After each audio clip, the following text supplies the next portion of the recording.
जी अस्सलाम वालेकुम। एडवोकेट सलमान। कैसे हैं आप लोग? ठीक हैं। अच्छा, आज बेसिकली हम जिस मौजू के हवाले से बात करेंगे वो इनकम टैक्स ऑर्डर है जो बेसिकली कल इशू किया गया एफबीआर की तरफ से, जिसमें कोई तकरीबन 6 लाख लोग थे। बेसिकली नॉन फाइलर, वो पाकिस्तानीज हैं जो नॉन फाइलर हैं और उन्होंने अपने रिटर्न जमा नहीं करवाए, और एफबीआर के हिसाब से 2023 के जो रिटर्न्स हैं वो इन्होंने फाइल नहीं करवाए, जिसकी वजह से इनकी सिम्स को ब्लॉक करने का एक ऑर्डर इन्होंने जारी किया है। अच्छा, बहुत सारे क्वेश्चंस हमारे पास आ रहे थे, तो ऑब्वियसली बात है, इंडिविजुअल कैपेसिटी में उन सब का आंसर करना पॉसिबल नहीं था। और अब क्वेश्चंस क्या थे, पहले हम वो डिस्कस कर लेते हैं। अच्छा, जो उसमें जो बेसिक क्वेश्चंस थे, फिर उसके बाद एफबीआर क्या सिर्फ सिम्स को ब्लॉक करेगा,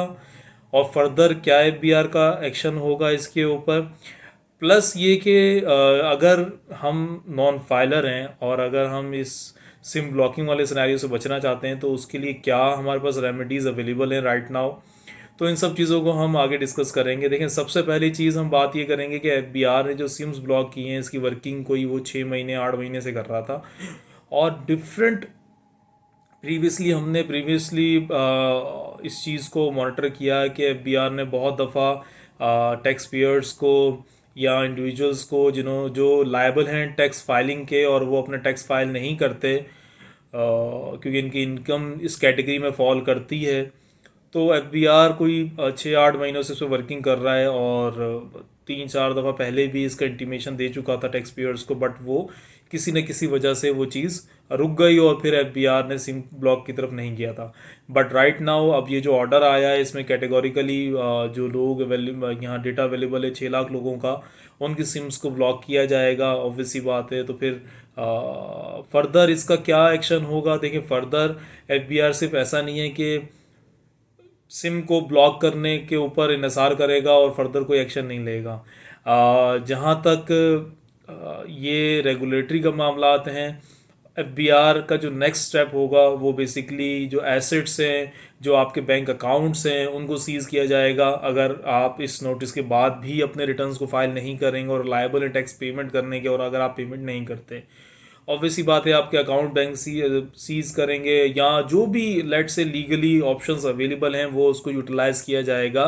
द रीज़न बीइंग, अभी तक बैंक अकाउंट या बाकी मामलात के ऊपर क्लैरिटी एफबीआर ने नहीं दी, बट अगर हम फर्दर स्टेप्स देखें तो ये ऑप्शन एफबीआर के पास बाय द लॉ अवेलेबल हैं।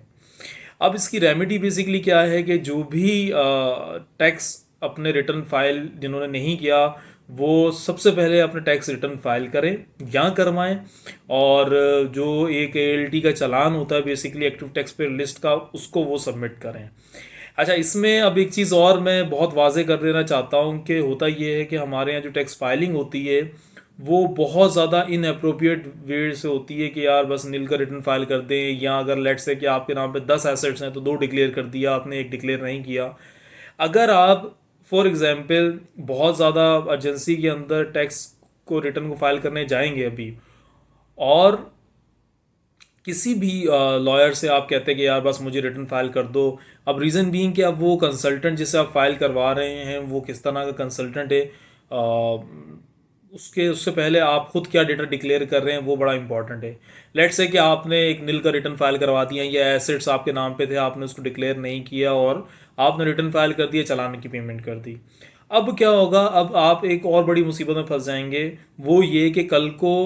ये जो आपने रिकॉर्ड एफबीआर को दिया है, अब क्योंकि ये गलत रिकॉर्ड है, तो इसकी बेसिस के ऊपर फिर वो आपका ऑडिट ओपन करेंगे, और आपने जो भी एसेट डिक्लेयर किए हैं उनकी वैल्यूएशन होगी, उनकी स्क्रूटनी होगी, उनकी एग्जामिनेशन होगी, और प्लस जो एसेट आपने डिक्लेयर नहीं किए वो उसके बारे में आपसे इंफॉर्मेशन ली जाएगी, और उस पर जो टैक्सेशन होगा और फिर पेनल्टी होगी और सरचार्जेस होंगे, वो आपको फिर ये एफबीआर ऑब्वियसली बात है आपसे चार्ज करेगा। तो ये बात आप समझ लें कि देखिए, बहुत सारे लोगों को इस चीज़ की शायद अंडरस्टैंडिंग नहीं है, या तो मैं बहुत आसान लफ्ज़ों में बोलूँ, शायद गलत फहमी है कि अगर आप रिटर्न फाइल करेंगे तो एफबीआर के पास रिकॉर्ड चला जाएगा, अदरवाइज़ एफबीआर के पास रिकॉर्ड नहीं है। तो ये चीज़ समझ लें कि देखिए अब चीज़ें सिंक्रोनाइज हैं, ठीक है। आप अपने एनआईसी के ऊपर कुछ भी बाय करेंगे, ठीक है, और उसके ऊपर आपकी इनकम टैक्स कटेगा या नहीं भी कटेगा, तो उसका रिकॉर्ड एफबीआर के पास डायरेक्टली इनडायरेक्टली मौजूद होता है। अब डिपेंड ये करता है कि भाई एफबीआर उस पर एक्शन कब लेगा। अब ये जो एक्शन था ये एक्सपेक्टेड था from 6 to 8 month before, but उसको डिले किया गया, what ever the reason is, but ये एक्सपेक्टेड एक्शन था जिसके ऊपर अमल दरामद होना था। अब ये एक्शन, अब क्योंकि देखिए अब बहुत आसान सी चीज़ है, मैं बड़ा टेक्निकली इसको समझाता हूँ, क्योंकि आईएमएफ से आपने अभी 1.1 बिलियन की बेसिकली आपके पास लोन की पेमेंट आई है। इंटरनेशनल लॉ एजेंसीज हो गई, आपके इंटरनेशनल इदारे हो गए, ठीक है, वर्ल्ड बैंक हो गया, वो एफबीआर को फंडिंग करता है एफबीआर की बेसिकली रिस्ट्रक्चरिंग के लिए, उसकी इम्प्रूवमेंट के लिए। तो अब आप किसी भी सिनेरियो के अंदर आपके पास बचने का चांस नहीं है, ठीक है। हाँ, ये ऑब्वियसली बात है कि आप कब एक्शन लेकर अपनी चीज़ों को बड़ा स्ट्रेट करते हैं, ये आपके ऊपर है। अब बहुत सारे मेरे पास क्वेश्चन ये आते हैं कि सर देखें, हमारा एक कुलीग है या हमारा एक दोस्त है या हमारा एक रिश्तेदार है, वो तो पिछली पूरी ज़िंदगी से उसने टैक्स फाइल नहीं किया, पूरी ज़िंदगी से वो तो करोड़ों का रुपये का कारोबार करता है, बट आज तक उसने अपना एनटीएन नहीं बनाया, अपने अकाउंट में पैसे डलवाता भी है या नहीं भी डलवाता, तो उसको तो आज तक एफबीआर ने कोई भी क्यूरी या कोई भी ऑडिट या कोई भी चीज़ इस तरह की रेज नहीं की है। देखिए, पहले मामलात कुछ और थे, जब चीज़ें सिंक्रोनाइज नहीं थी, चीज़ें आपस में कनेक्टेड नहीं थी। अब चीज़ें सारी कनेक्टेड हैं, ठीक है। ठीक है, वन ऑफ केसेस होते हैं जहाँ पर एफबीआर लेट्स से कि नहीं वहाँ तक पहुँच पाया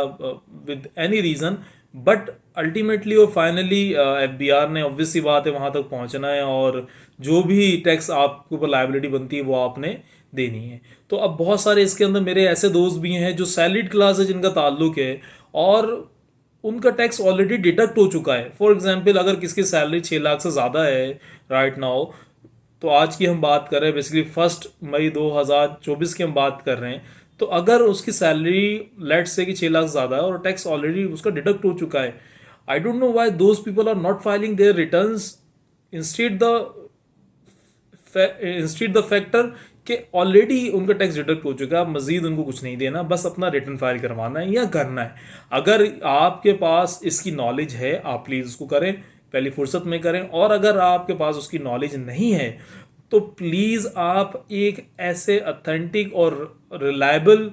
पर्सन को ढूंढें जो आपके रिटर्न की फाइलिंग करे, ठीक है। आप लेट्स से कि अगर इसमें 2-3 हज़ार 4 हज़ार 5 हज़ार रुपये बचाएंगे, तो ऑब्वियसली बात है जो उसकी कॉस्ट है वो आपको फ्यूचर में पे करनी पड़ेगी। क्या आपका रिटर्न प्रॉपर फाइल नहीं होगा, जिसके बाद एफबीआर का आपको नोटिस आएगा, और ऑब्वियसली बात है जब नोटिस आएगा तो आपका रिटर्न जब सबमिट सही नहीं हुआ होगा तो उसके बाद पेनल्टी भी होती है, सर चार्जेस भी होते हैं। तो ये चीज़ मेक श्योर करें कि आप जिससे भी अपना रिटर्न फाइल करवा रहे हैं वो एक एक एक अथेंटिक रिसोर्स हो, एक ऐसा ऐसा कंसल्टेंट हो या वट एवर कोई भी हो, उसको उस चीज़ की नॉलेज हो, और सिर्फ डेटा एंट्री ना करता हो, उसको लॉ का पता हो, ताकि वो जो भी चीज़ें हैं उसको प्रॉपरली फाइल करे, और जो फाइल करे उसके ऑब्वियसली बात है उसका कल को अगर आंसर देना पड़े हमें, ऑडिट हो या जो भी चीज़ें आपके अगेंस्ट रेज हों, उसको हम लॉफुली बेसिकली सबमिशन तक जा सकें। तो ये सारी चीज़ें हैं। अभी ये वीडियो बहुत ज़्यादा लॉन्ग हो गई है, तो मैं आपको यही सजेस्ट करूँगा कि जिन भी लोगों ने अपना रिटर्न फाइल नहीं किया, उनके पास रेमेडी ये है कि वो राइट नाउ अपना इनकम टैक्स रिटर्न फाइल करें, एएलटी का चालान पे करें, जिससे बहुत ज़्यादा चांसेस हैं कि उनकी जो ब्लॉक हैं वो अभी जिनके नाम आए हुए हैं या जिनके नहीं नाम आए हुए, ताकि ऐसा अब ज़रूरी नहीं है कि आप ये समझ लें कि सिर्फ ये 6 लाख ही लोग हैं जिन्होंने रिटर्न फाइल करवाना है, ठीक है ना। तो अब तो सिर्फ ये वो डेटा है जो एक प्राइमा फेशी के ऊपर या इसको प्राइमरीली अभी डिक्लेयर किया गया है। एफबीआर के पास मिलियंस ऑफ टैक्स पेयर्स का और मिलियंस ऑफ ऐसे इंडिविजुअल्स का डेटा मौजूद है जो टैक्स ब्रैकेट में आते हैं बट अपने फाइल्स रिटर्न नहीं करते। तो ये आप ये समझ लें, ये काइंड ऑफ ट्रेलर है। और अभी आप ये वीडियो में आज आप रिकॉर्ड कर रहा हूँ, तो फ्यूचर में आप देखेंगे सब्सिक्वेंटली आपको बहुत सारे मेजर्स नज़र आएंगे जो एफबीआर इन इन इन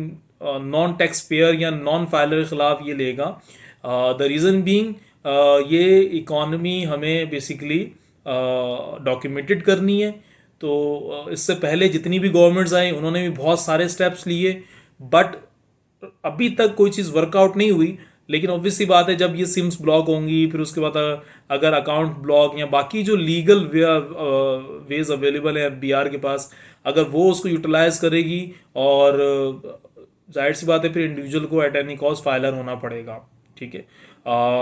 मैं समझता हूँ कि ये जो मेरी वीडियो है आप के लिए बहुत हेल्प आउट किया होगा उसने। अब नीचे कमेंट्स में लोग बहुत सारी चीज़ें अजीब सी कहेंगे, तो उन सब से रिक्वेस्ट है मेरे भाई कि ये एक अवेयरनेस वीडियो है, सिर्फ आपको अवेयर किया जा रहा है कि क्या लीगल आगे एक्शंस आपके अगेंस्ट लिए जा सकते हैं जो कि नॉन फाइलर्स हैं, जिन्होंने अपने रिटर्न फाइल नहीं किए। ठीक है, थैंक यू, अल्लाह हाफिज़।